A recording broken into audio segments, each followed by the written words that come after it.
Massachusetts buckling under pressure, overwhelmed with the number of migrants arriving in the state. The governor activating the National Guard as the state scrambling now to house and aid the latest wave of asylum seekers.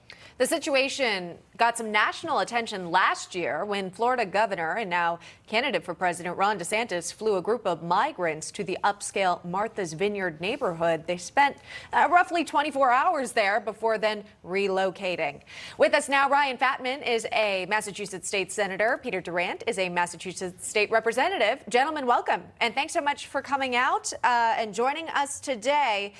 State Senator Fattman, could you talk to us about what's going on in Massachusetts? Again, not a typical border state, but clearly there's a crisis and the governor's forced to respond. Yeah, thank you so much for having us on and highlighting this issue. It's impacting me very personally because it's right in my hometown, and it highlights a failure of policy both at the national and the state level.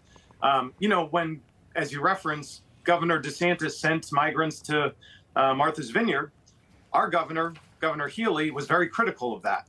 And yet on August 27th, she sent overnight 56 individuals, migrants, to my hometown in Sutton and didn't tell anybody. They showed up. There was no resources.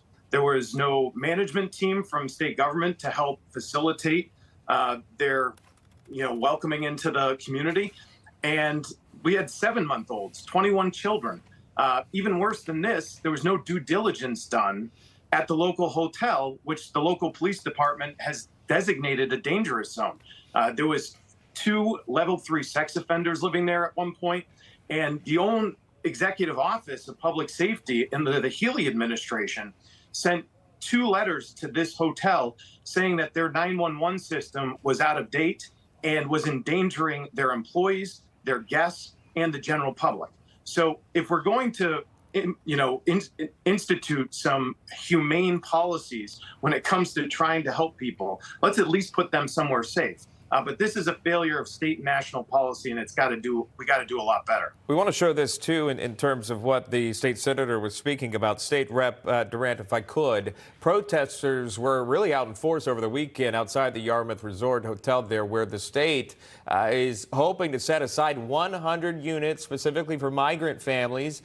This hotel is one of more than 1,500 temporary hotels and new shelters set up across the state since last year, at least what's been reported here. Can you talk about that, State Rep, and again, how residents of your state feel about this and being able to handle the migrant crisis in the state of Massachusetts? Sure, and thanks for having me on. I think Senator Fattman hits the nail on the head. Is communities are being impacted here with very little to no warning that these migrants are coming in, that they're being housed, and that they're being provided services. We're seeing them in hotels across the state. We're seeing other state facilities being converted for housing. And in fact, we're actually seeing additional outreach from the administration looking to expand housing in multifamily units throughout the state. So a lot of this is coming down with no warning whatsoever. No guidance from the administration, and from a legislative standpoint, no idea of what this is costing us. I think if we look at the number of families that have come in, just in the past couple of months, those families have nearly doubled. About 6 weeks ago or 2 months ago, we were looking at about 3,000 families, and today we're looking at, in the neighborhood, about 5,600, with more arriving every day. That's a storyline we've been hearing about some of these sanctuary cities or blue states with sort of an open door policy to those seeking asylum. We've seen it in New York. New York Mayor Eric Adams, he's really been pulling no punches when it comes to calling on the federal government to step in. Here's Mayor Adams. Never in my life have I had a problem that I did not see an ending to. I don't see an ending to this. I don't see an ending to this. This issue will destroy New York City. When you think of it, Senator Fattman, that is a devastating prediction that we've just heard from the mayor there. Do you see something similar in your home state? Yeah, absolutely. If you look at New York City, they're a right to shelter city. if you look at Massachusetts, we're a right to shelter state. In fact, we're the only one in the entire nation.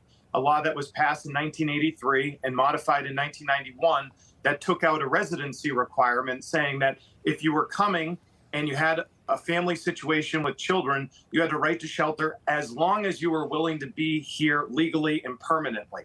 And that changed in 1991. Back in May, we took up the state budget and I put an amendment forward to try to close the loophole in that language because I saw this problem coming. I saw it in New York. And it doesn't take a rocket scientist to realize when you're the only state in the nation that has a law in the books that says we're a right to shelter state, that they're coming here. And we need, as Peter mentioned, to get the administration to be more communicative and more competent when it comes to the management. I know that they've decided to bring up the National Guard. Well, when they communicated that to me, I said, well, how many is my hometown going to get? How many guardsmen or women? And they said one. There's now 120 migrants that are living in this dangerous facility of a hotel.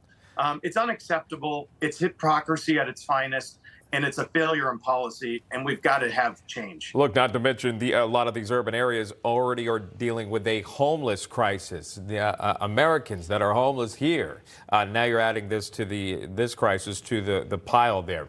We appreciate the time of State Senator Ryan Fattman, State Representative Peter Durant there. Thank you so much. Gentlemen, you. appreciate it.